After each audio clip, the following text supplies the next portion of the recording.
Hey everyone, it's the Eurobandit here once again, and I thought that I would do a stereo collection update because it's really been a long time since I've done one. It's been almost 1 year.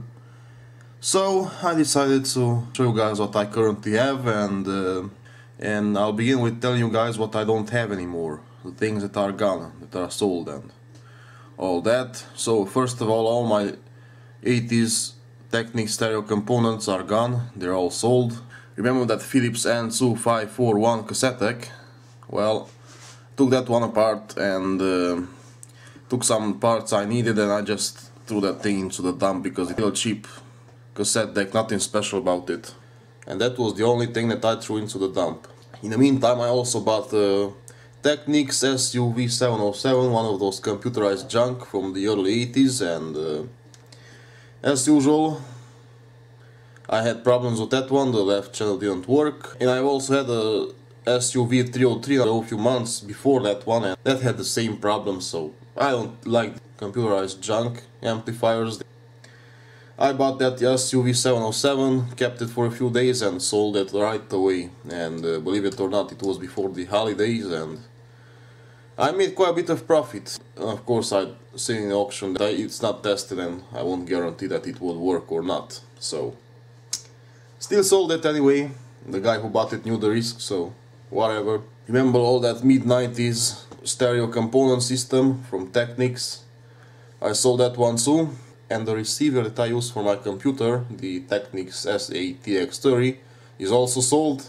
I had that CT506 cassette deck that you saw in many videos, and that one sold. That was supposed to be a project, to change the belts and all that, and I even bought another CT506 just to have it for parts in case anything was needed, but since I have so many projects and so many things in here, I decided to sell them both. The Akai AA1050 is also gone, that's sold. Alright, so that was pretty much all that I sold and I don't have any more. Now I'm gonna start off by showing you my main setup. And then I'll show you everything else that I got. And let's go! This is my new turntable that I bought exactly after I sold my mid to late 80s Technics turntable. This is way better. It's a direct drive as well. It's a Pioneer PL510A. It's a beautiful turntable, as you can clearly see. It does have the strobe, speed selector, and even speed adjustment. And you can even fine adjust your speed if you think that it's either too slow or too fast. Anti-skate, and does have pretty much everything. It's a beautiful, beautiful turntable in mint condition, as you can clearly see. Still got this beautiful Akai 4000 DS reel-to-reel that I currently don't use.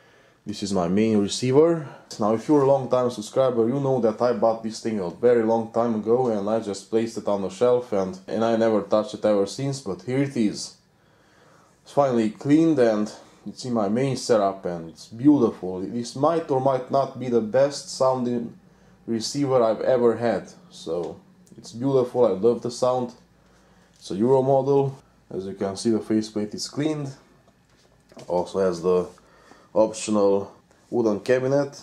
This is a Pioneer CT720 cassette deck, direct drive, 3 motors, as you can clearly see, and this was supposed to be in my setup already, but unfortunately I can't really find my demagnetizer right now, so it will have to pretty much sit here and wait until I can find my demagnetizer. I'm not planning to keep this one either, but I'm gonna use it as my main cassette deck for a while, because it sounds and works pretty damn great. Behind this mess I still got the JVC SP55 speakers, but I don't use them anymore because look at these nice speakers. As you can see, I bought these speakers quite a while ago. I find them on a website, it wasn't an auction. Bought them for 250 euros. They were worth it because these things are in new condition. Absolutely great mint condition. The speakers are Swedish made, at least the boxes and probably the crossover too. They're called Z3. The model name is EM12. The drivers are made by Coral in Japan. Still got this little amplifier, the Akai UCU2. Weird model name, eh? Well, this one works. I bought it quite a while ago. First I thought that I would use some components from it and throw the rest away or sell it for parts, but I decided to instead have it as my very first project and pretty much recap it and change some more components from it and maybe even improve it a bit. And as you can see, I bought this Technics SU7300K a while ago because I really wanted to see how the 70s Technics amplifiers are. I'm not that much of a fan of their design, at least the receivers. I don't really like their 70s receivers too much. But this amplifier is beautiful.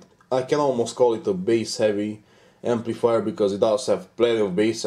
You can even feel that bass punch even when the volume's low. It's questionable whether I'll keep it or not, I'm not sure.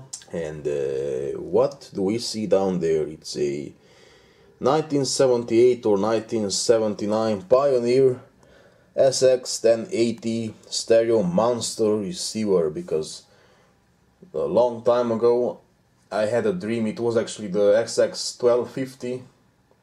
I wanted to have a monster receiver, so I found this one pretty damn cheap because it's imported from the United States, so it's made for the American market, and I had to use a transformer in order to get it working in Europe.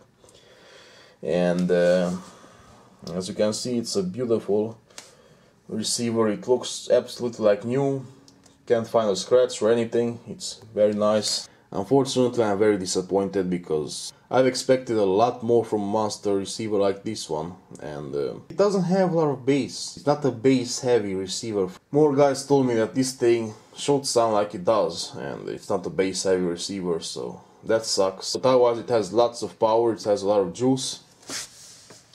It has 120 watts per channel into 8 ohms, and that's a lot. Remember, I had the Pioneer SX450. Well, I sold that one because I didn't really like it. It only had 2 wooden panels, otherwise it wasn't all that nice looking, so I sold that one. And I wanted to have a small Pioneer receiver again, so I found this thing in mint condition. This thing should be worth like 70 to 90 euros. Heck, if you find one in great condition, it's worth even 100 euros, but it has 15 watts per channel into 8 ohms. Real wood cover, it's not fake wood grain as many receivers had. It also has the side panels and it looks beautiful. It looks way better than the SX450 in my opinion, and this will be a receiver that I'll use for my computer. Over here I have a Marantz 5220, and you remember from one of my last stereo collection videos that I did have the same model, but this one is another one. This still got the other 5220 as well, but this one is perfect. Nice metal cover with fake wood grain, of course, but I can't find any scratches on this thing either, and it works great. But I found it pretty damn cheap, and you know why? Because again, this is a model for the American market and needs a converter in order to be used in Europe, and this is the converter that came with it. And as you can see, I still got this Akai JXC730D cassette deck. Haven't done anything to it, but I decided to keep this thing and not sell it. It was questionable whether I'll sell it or not, but this is a tank. This thing is built like a tank, and it's the biggest cassette deck I've ever had, and I'm very happy with this cassette deck. It does work, but when I press play, the lamps, all the lamps dim a bit and they come back up once the thing starts playing, so I don't know what the problem is. It might be a fun project in the future. And as you can see over here, before Christmas and New Year I purchased this Akai AA1175 stereo receiver. This was pretty much a birthday present for myself, and this was also one of my dream receivers. That's why I sold the AA1050. This thing is a 3-owner receiver. It had 3 owners before me, and that's what I know. First it was a guy that bought it brand new and he gave it to his son, and he had it for a few years and he decided to paint the wooden cover black, so that was a big mistake, and it's dirty, sticky and all that. And the third owner had kids, so that's why it sits on the floor, because it's pretty damn filthy and I have to take it all apart and clean it properly, and the cover is very sticky and that's what I don't like. So hopefully I can restore the original color that it had, the wood grain, I'll see. If not, then I don't know. I hope I can find another AA1175 for parts in the future. But that one will have to look great cosmetically. Remember these Philips speakers that I used for my computer setup? Well, I finally, yes, believe it or not, I finally found a pair of better speakers that sound better than these things. Well, the stereo setup for the computer doesn't need to sound that nice, so that means that you can have some cheap speakers too. Well, these were very cheap. I guess I paid 3 euros for these things. I was very happy back then because, yeah, whatever. They sound pretty decent for what they are, but they are cheap and crappy.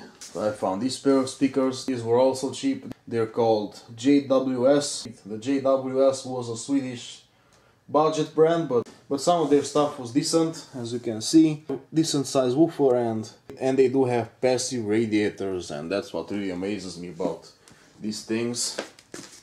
They're called JWS Unique 3500, as you can clearly see. And these things will be together with this Pioneer SX434 receiver, and that will be a decent setup for my computer. And not so long ago I found a pair of Pioneer CS999 speakers, and I did a review of those things, and that video is up. I didn't like those crappy speakers, so I thought that they would be great and sound better than my JVC SP55 speakers, but they're just a pile of junk compared to my JVC speakers. So I made a speaker box for my car, and I'll show that in one of my future videos, and you're gonna see what you can create with crappy speakers. Yeah, they're still around, but they don't look as they used to look. And those speakers came with this Pioneer AX430. It's a cheap amp, must be from the late 80s, I guess. I think I'll take some parts out of that thing and then it will go into the dump. This Hitachi receiver together with the matching cassette deck that I bought them separately quite a long time ago, and you saw them in many of my videos, especially my updates, so they're still here. They have been moved a couple of times, but I haven't done anything to neither of them. So in this pile of junk I got a Toshiba cassette deck that I found very cheap at a thrift store. I think it needs new belts and it should be good to go. It looks pretty damn nice. And here's my other Marantz 5220 cassette deck, which is a Euro model. The problem that it currently has is the pause button. It's stuck, otherwise it should work fine, I think. I should get it working, and once I get this thing working, it's gonna get sold. And I also bought these nice Sonab speakers. These things came in the late 60s, and they are also Swedish made. Very interesting speakers. They are one owner speakers.